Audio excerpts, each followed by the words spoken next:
All right, strap in, everyone. Today we are going deep, deep into the world of startups. Deep dive time. Yes. And more specifically, how do they figure out how to make money, how to bring in the cash, Right. how to, keep the lights on, the most important part. It is sort of the most important part of any business, really. Right, exactly. Especially for startups, because it's all about that growth and that hockey stick curve that everyone's always talking about. Right. So our source today is Aaron Epstein, who's a partner at Y Combinator. He's seen a lot of startups, Oh, yeah. seen them succeed, seen them fail. He's got the experience. Yeah, and he's boiled it all down into 9 key business models that are behind pretty much every billion-dollar company out there. And the stats on which models really dominate might surprise you. Okay, lay it on me. Plus, we're going to learn why charging more can sometimes be the smartest move. Oh, this is music to my ears. I'm ready. Let's dive in. All right, so these 9 models are like the building blocks of big businesses. You got your SaaS, which is basically software you pay for on subscription, like your favorite project management tool, or that cloud storage you can't live without. Yeah, makes sense. What else we got? Then there's transactional, the companies that are right there in the flow of money, taking a little slice of each transaction. Oh, yeah. Think payment processors or those platforms that let you buy and sell, like crypto. Yeah, I mean, if you can be in the flow of transactions, like that's a great place to be. Absolutely. And then there are marketplaces connecting buyers and sellers. Hmm. This is where things get really interesting because of the winner-takes-all dynamics. Ooh, winner takes all. More on that later. Okay, I'm intrigued. So we've got software, money changing hands, and platforms for trading. Yes. Give me the other 6. Great question. We've also got hard tech, which is all about serious innovation, like building flying cars or something. Okay. Usage-based is pretty straightforward. You pay for what you use, like cloud computing resources or some API calls. Enterprise models focus on selling to big companies with complex needs. And of course, you can't forget advertising, e-commerce, and bio. It's making me realize, like, there's so many different ways to skin a cat, as they say. So many ways to build a successful business. Yeah, I'm absolutely. getting inspired already, but before we get lost in the weeds, let's take a look at what Aaron discovered when he analyzed the top 100 companies from Y Combinator, Yeah. arguably, the most successful startup accelerator Oh, for sure. in the world. Absolutely. So what did he find when he looked at these top performers? That analysis revealed some really interesting patterns. Out of those top 100 companies, Yeah. a full 67% relied on just 3 of those 9 models. Okay, so 67% of the most successful companies are using just 3 of these models. I'm very curious. Which ones are we talking about? The top performer is SaaS, making up 31% of the list. Okay. Then comes transactional at 22%. So predictable recurring revenue, getting in on that flow of transactions, it seems like that's where the magic is. All right, and then marketplaces holding strong at 14%. Yes. Okay, I gotta say, I'm really intrigued by those marketplaces. What makes them so special? What's fascinating about marketplaces is the power of network effects. Once a marketplace reaches a certain size, it becomes incredibly difficult to compete with. Network effects, I've heard this term thrown around. Can you break that down for me? What exactly are we talking about here? Think about it like this. You want to book a vacation rental. Do you spend hours comparing different websites, or do you just head straight to Airbnb? I mean, honestly, yeah, I just go straight to Airbnb. Exactly. The more people use Airbnb, the more listings they have, making it even more attractive to new users. Makes sense. That's a network effect in action. The platform itself becomes more valuable as more people use it. Yeah, it's like this self-perpetuating cycle of growth. The more users, the more valuable, the more users. It just keeps feeding itself. Okay, I can see why that would be a really powerful dynamic, but how does this play out in the real world, like in the data that Aaron looked at? Well, this winner-takes-all dynamic is clearly reflected in the Y Combinator data. Okay. Remember how we talked about the top 10 companies accounting for 50% of the total value of the top 100? Yeah, that blew my mind. Like the top 10 are they're crushing it. 5 out of those 10 are marketplaces. We're talking giants like Airbnb, Instacart, DoorDash, OpenSea, and Faire. So they've basically become so dominant Yeah. that it's almost impossible to imagine their industries without them. Absolutely. Wow, that really drives home the power of the marketplace model. Yes. Okay, so we've got marketplaces, we've got our transactional businesses, the ones riding that river of money. You mentioned 3 in the top 10. Right. And all 3 are positioned perfectly to capture value from every transaction that flows through their platforms. They're like the toll booths on the highway of commerce. That's a great analogy. Yeah. And it reminds me of a story Aaron told about a piece of advice he received during his own Y Combinator batch back in 2010. Okay. Get as close to the transaction as possible. Oh, that's a good piece of advice. It's clearly advice that's paid off for a lot of companies. So we've got marketplaces, transaction businesses, SaaS. Where does SaaS fit into this picture? They seem to be less flashy, but they were the most common model in the top 100. The beauty of SaaS lies in its recurring revenue. Okay. This predictable income stream makes it extremely attractive to investors Sure. and provides a solid foundation for sustainable growth. I mean, that's great in theory, but I imagine it's got its challenges, right? Like nothing's ever that simple.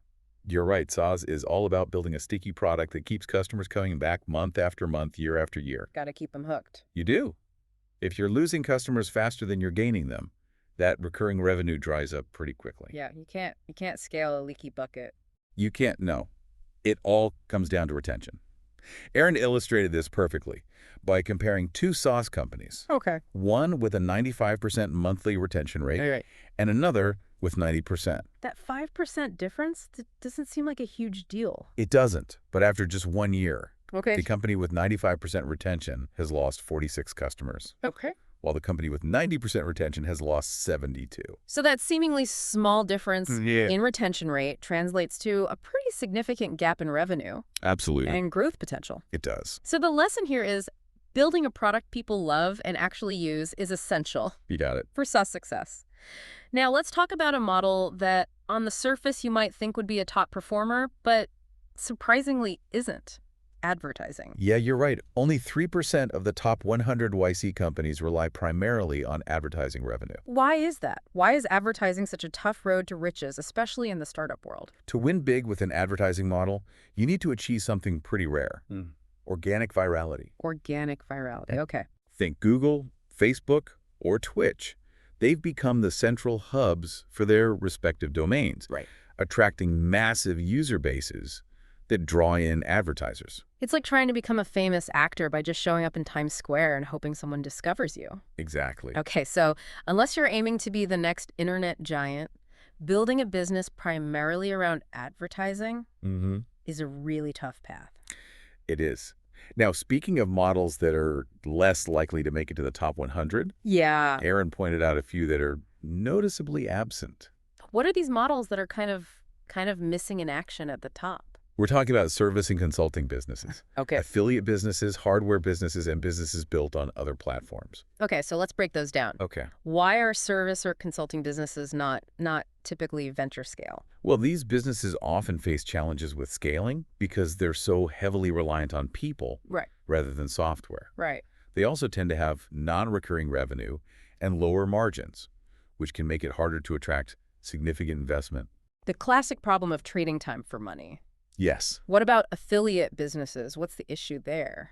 Affiliate businesses are kind of like middlemen. Okay. They're often too far removed from the actual transaction. Okay. You're relying on someone else's product or service to generate revenue, which means you're not really in control of your own destiny.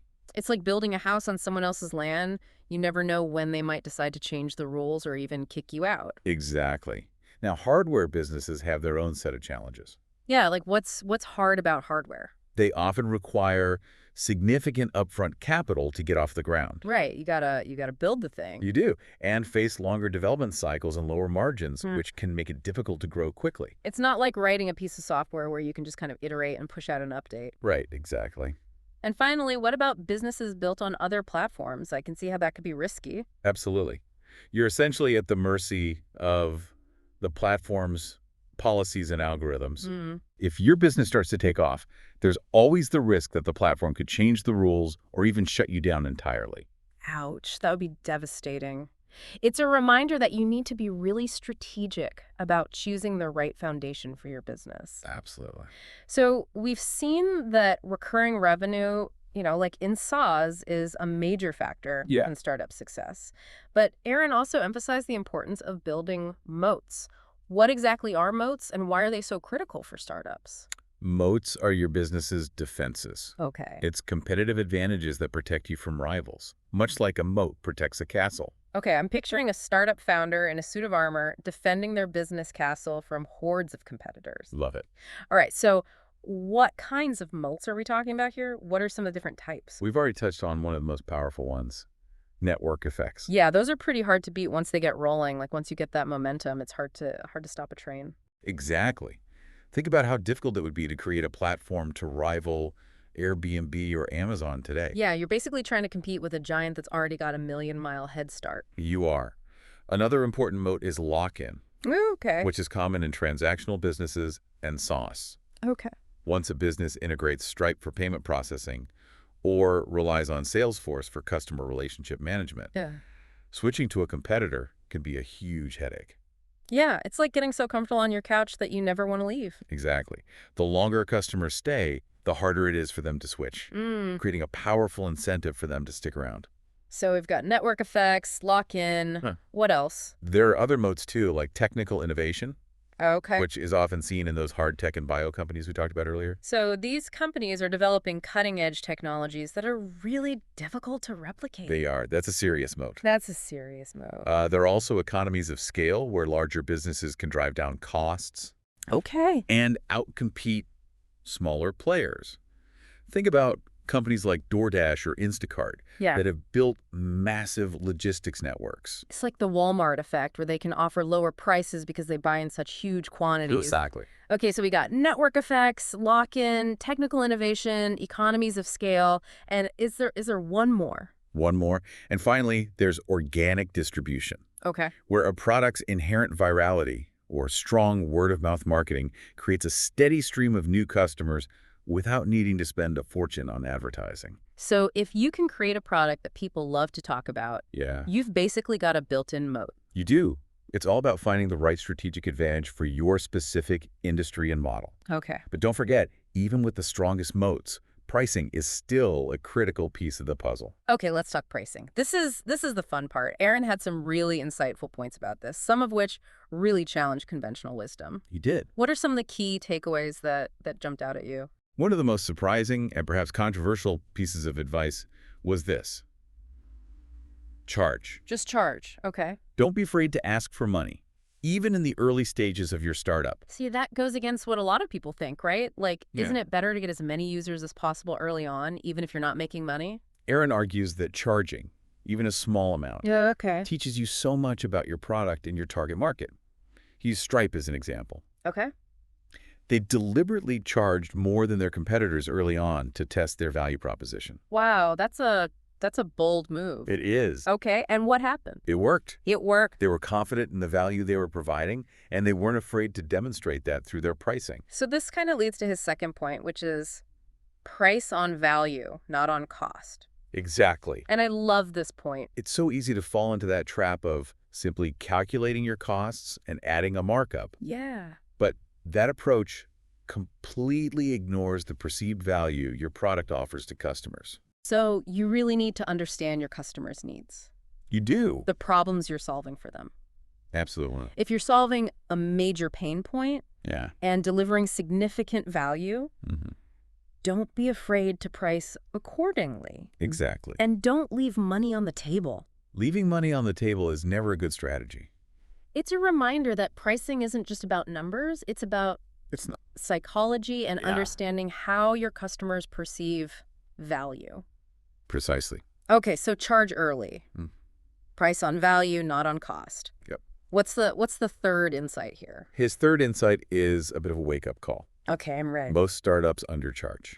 I can see how that happens, you know? You're so excited to get your product out there. You want to Yeah. attract as many customers as possible. You do. So you price it low. That's a common mistake. Okay, so why is that a mistake? Low prices are not a sustainable advantage. Right, a larger competitor can always undercut you. They can. On price. Exactly. And what's more, charging a premium price can actually signal higher quality Interesting. and increase your perceived value. It's like those, luxury brands that charge exorbitant prices Yeah. for handbags or watches. Right. Like the high price tag itself becomes a sign of status. Exactly. Okay, interesting. So what's the fourth point? What else did he have to say about pricing? His fourth point was all about flexibility. Okay. He emphasized that pricing isn't permanent. So it's not like you set it and forget it. Yeah. You got to be willing to tinker with it. You do. It's something you should be willing to experiment with and adjust as you learn more about your market and your customers. Makes sense. Your product evolves. It does. Your understanding of your customers deepens. It does. Their pricing should evolve too. He used Netflix as a prime example. Okay, good example. They've consistently raised prices over the years. Yeah, and they've somehow managed to not alienate everyone. They have, and while continuing to grow their subscriber base. So they understand the value they provide, and they're confident in their ability to deliver that value, even at a higher price point. They are. Okay, that's a good lesson.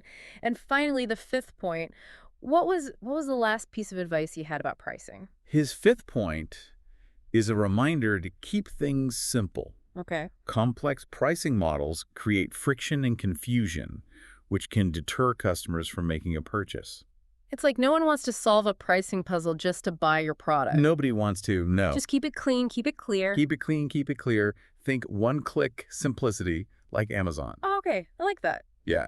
Now, before we wrap up this part of our deep dive, I want to share a story that Aaron told about a company called Segment. Oh, yeah. It's a testament to the power of pricing and the importance of recognizing your true value. This is a classic example of how we often undervalue our own work, especially when we're just starting out. So tell me about Segment. What's their story? Segment helps companies manage their customer data, but initially, they gave their product away for free. What? Why? They were engineers, not salespeople, and they were terrified to charge for their work. I mean, I can relate to that. Yeah. You know, it's scary to put a price tag on something you've poured your heart and soul into. Absolutely. Okay, so what happened? How did they get over this fear? Well, they knew they needed to generate revenue Mm-hmm. if they wanted to grow and attract investors. Right. So with a lot of trepidation, they decided to start charging a modest $10 per month. $10 a month. Okay.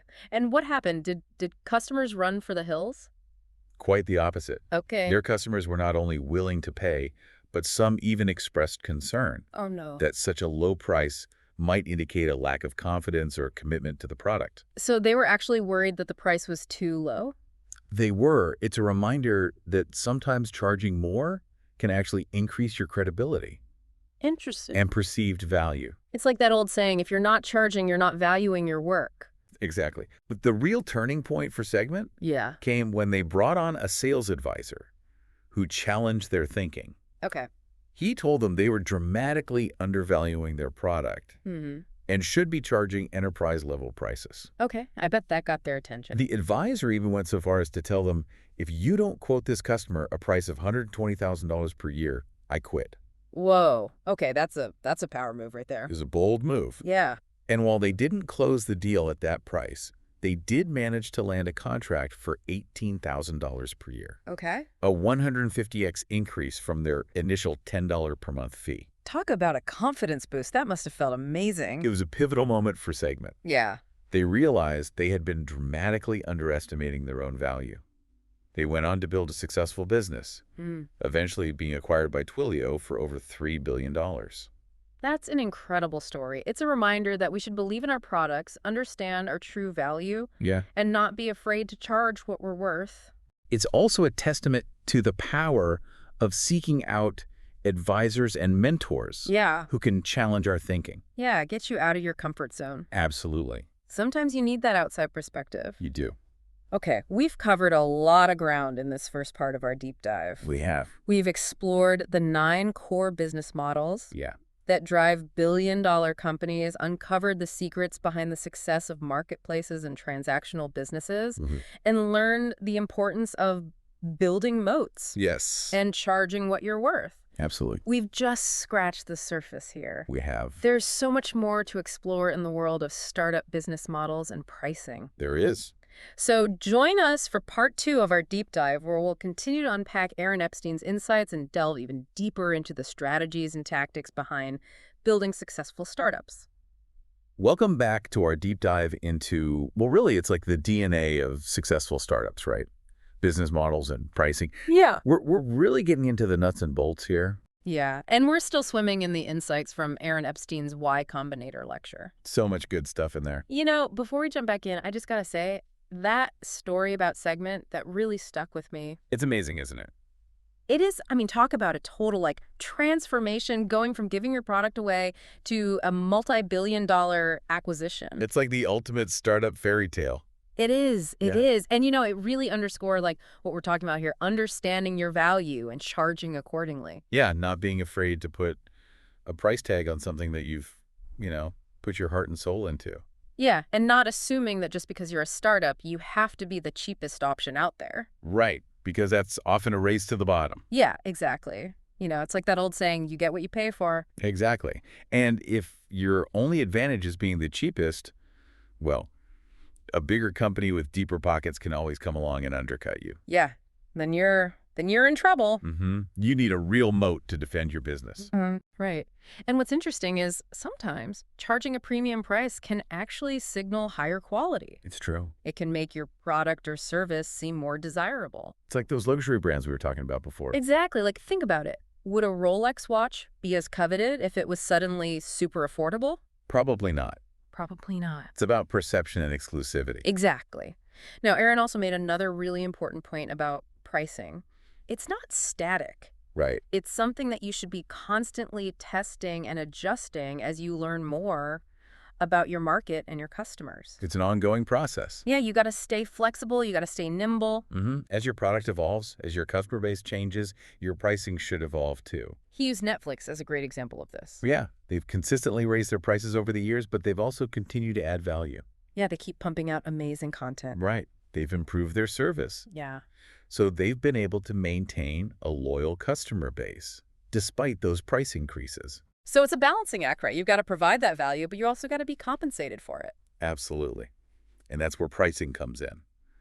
And speaking of balance, Aaron also stressed the importance of keeping things simple. Oh, yeah? Simple and transparent Yeah, simple and when transparent. it comes to pricing. No one wants to have to, solve a Rubik's Cube just to figure out how much they're going to have to pay for your product or service. Exactly. I mean, think back to those old cell phone plans Oh, my with God. all the different minutes and roaming charges. It was like a math problem. It was a nightmare. Nightmare. And that's what you want to avoid.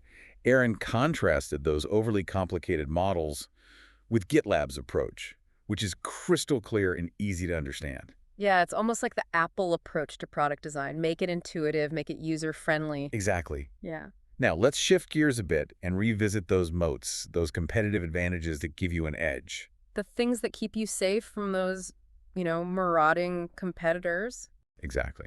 And we talked about how different business models lend themselves to different types of moats. Right, like marketplaces are all about those network effects, while transactional businesses and SaaS companies often benefit from lock-in. So when you're choosing your business model, you're also kind of choosing which moat you're going to try to build. Okay, so choosing your business model is like choosing your battlefield, and your moat is like your defensive strategy. I like that analogy. Now, remember those models we talked about that are less common in the top 100? You mean the service and consulting businesses, the affiliate businesses, the hardware businesses, the ones built on other platforms? Exactly. These models often face an uphill battle when it comes to building those strong moats that we've been talking about. Yeah, they tend to have a tougher time achieving that explosive hockey stick growth that investors drool over. And Aaron explained why. Service and consulting businesses, for instance, they're so dependent on individual expertise and relationships. Yeah, it's hard to scale that kind of knowledge and skill. It is. It's the classic problem of trading time for money. No matter how high your hourly rate is, you're still limited by the number of hours in a day. Right. You can only bill so many hours. Exactly. And then there are those affiliate businesses, which, they're basically middlemen, right? Yeah, they're relying on someone else's product or service to generate revenue. Right, which means they're not really in control of their own destiny. Mm-hmm. They're at the mercy of their partners and any changes in the market. It's like building a house on rented land. You never know when the landlord might decide to raise the rent or even evict you. Exactly. And then there's hardware, which can be a real challenge. Oh, yeah. It's capital intensive, it's got long development cycles, often lower margins, just a tougher game to play. Yeah, you can't just iterate and pivot as quickly as you can with software. Exactly. And finally, those businesses built on other platforms, they're always vulnerable to changes in the platform's policies. Yeah, you're basically playing in someone else's sandbox. Right. And they can change the rules of the game whenever they want. That's a great way to put it. It highlights the risk of being dependent on someone else's platform. So what are some things that these startups, or any startup for that matter, can do to build those strong moats, to really fortify their defenses? Well, Aaron really emphasized the power of recurring revenue. Yeah, we talked about that before. It's like having a money tree that just keeps producing fruit, you know. You plant it once, and it keeps Not giving just back? Exactly. It creates a predictable income stream, fuels sustainable growth, makes businesses more attractive to investors. Mm-hmm. So, recurring revenue check. What else? He also talked about something called the power law effect, which basically means that in any given market, a small number of companies tend to capture most of the value. Yeah, the winner takes all phenomenon. Exactly. Yeah. And remember how we talked about the top 10 companies in the Y Combinator top 100 accounting for 50% of the total value? Yeah, that was mind-blowing. It is. It's a reminder that while success is never guaranteed, Mm-hmm. focusing on building a truly exceptional business Yeah. can lead to outsized rewards. So it's not about just being good, it's about being great. Exactly. You got to aim for the stars. Okay, so recurring revenue, power law effect, got it. What else did Aaron have to share? He also reminded us about that old adage, get as close to the transaction as possible. Yeah, I love that piece of advice. It makes perfect sense. Piece does. The closer you are to the flow of money, the easier it is to capture value. Mm. Think about those payment processors, like Stripe, or the companies that facilitate transactions in specific markets. They're positioned perfectly Mm-hmm. to take a cut of every deal that goes down. Right, it's like being the bank in a game of Monopoly. Everyone's got to pay you no matter what. Exactly. Mm. But it's not just about being close to the transaction. You also need to build those moats Mm-hmm. that protect your business from competitors. Right. We've talked about network effects, lock-in, technical innovation, economies of scale, organic distribution. But how do you actually build these moats? Yeah, that's the million-dollar question. It's one thing to understand the theory, it's another to put it into practice. What were some of Aaron's insights here? Well, he emphasized the importance of building a strong brand Okay. and a loyal customer base. Yeah. And that goes beyond just, having a catchy logo or a clever slogan. Yeah, it's more than just marketing. It is. It's about building trust It is. and creating a positive emotional connection with your customers. Yeah, you want them to feel like they're part of something bigger than just a product or a service. So it's about building a community. Exactly. Okay, strong brand, loyal customer base. What else? He also highlighted the value of creating unique intellectual property, whether that's through patents, Mm-hmm. trade secrets, Okay. or even just a deep understanding of your market that others can't easily replicate. So it's about developing a secret sauce, something that sets you apart. Right, something defensible. Okay, strong brand, intellectual property, anything else? He also stressed the importance of building a strong team and a great company culture. Oh, yeah. People. People are everything. They are. And this is something that's often overlooked Yeah. because it's hard to quantify, right? Right. But a great team can out-innovate, out-execute, and out-adapt anyone. Yeah, it's like that saying, if you want to go fast, go alone. If you want to go far, go together. Exactly. Okay, so we've covered a lot of ground in this deep dive. We have. We've gone from the 9 core business models to the power of moats and recurring revenue. We've even tackled the often tricky subject of pricing. Yeah, we've really unpacked a lot. But we're not done yet. There's still more to explore. In the final part of our deep dive, we'll get even more tactical. We'll look at specific strategies that startups can use to thrive in today's incredibly competitive landscape. I can't wait. But I know me too. So stick around. We'll be back after a quick break.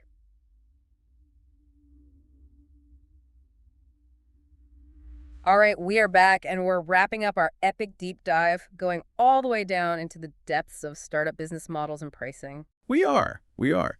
Still swimming in the wisdom of Aaron Epstein.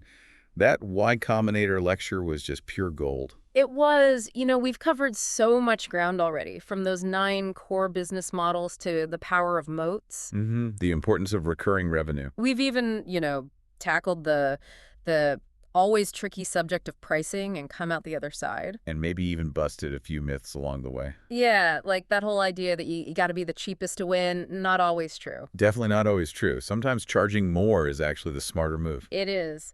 But now let's get down to the nitty-gritty. How can people listening, how can they apply these insights to their own businesses, their own ventures? Yeah, let's make it actionable. Yeah. Aaron really emphasizes this one point. I think it's a great place to start.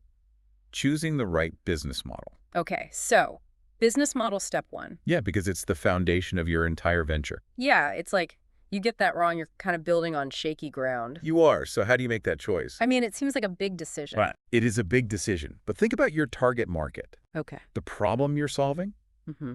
and your own strengths and resources. So play to your strengths. Absolutely.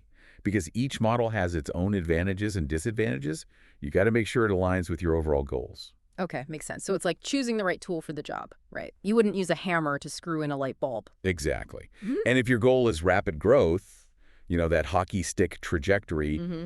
some models are just better suited for that than others. Like we were saying before, SaaS, transactional businesses, marketplaces. Those are the ones that tend to dominate the top ranks for a reason. They do. They do. Okay, so you've got your business model nailed down. You do. What's the next step on this startup adventure? It's time to dig that moat. Dig the moat. Build those defenses that will protect your business from everyone else who's trying to do the same thing. Because the competition is fierce out there. It is. So you Yeah. got to be prepared. We've talked Yeah. about all those different types of moats, Mm-hmm. network effects. It's lock-in, Mm-hmm. technical innovation, economies of scale. Don't forget organic distribution. Ah, yes, of course. The one where everyone's talking about you. Exactly. But it's fascinating how these moats play out in different industries.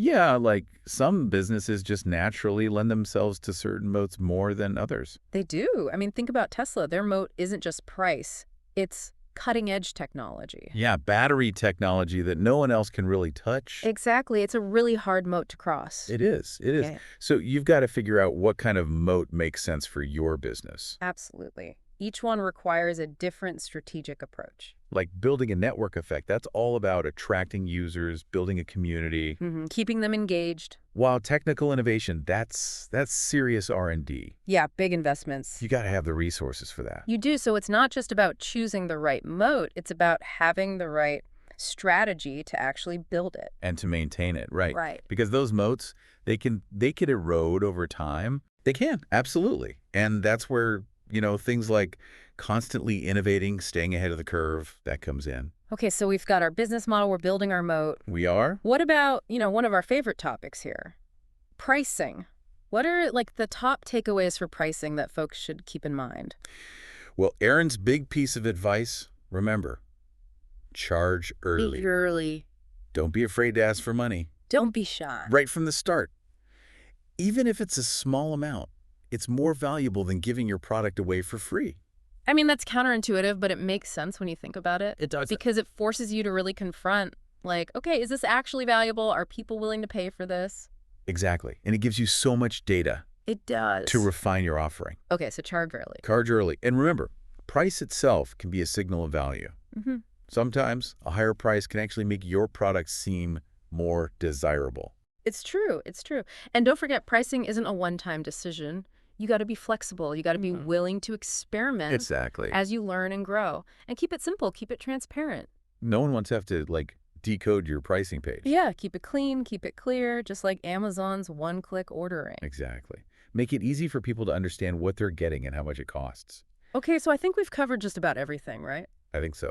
We've gone from the high-level strategy of choosing the right business model to the nitty-gritty tactics of building moats and pressing your product. We've even shared some inspiring stories along the way. Like the amazing journey of Segment, from giving their product away to a multi-billion-dollar exit. Yeah, that was a wild ride. It was. But it's a great example of how believing in yourself, understanding your value, and having the courage to charge what you're worth can lead to incredible outcomes. And finding the right mentors. The right mentors, Who absolutely. can, challenge you, push you out of your comfort zone. Get you thinking bigger. So to everyone listening, whether you're a seasoned entrepreneur or just starting to explore the world of startups, we hope this deep dive has been valuable, insightful, and maybe even a little bit inspiring. I hope so. I think so too. It's been a blast exploring these ideas with you. It has. It has. And, if you want to learn even more, Aaron Epstein's lecture is definitely worth checking out. We'll put a link to it in the show notes. Lots of great resources out there. There are. And, keep learning, keep innovating, keep building those amazing businesses. Do you dig in those moats? Keep digging those moats. And most importantly, don't be afraid to charge what you're worth. Absolutely. All right, everyone. That's a wrap on this deep dive. Until next time, keep dreaming big and building the future.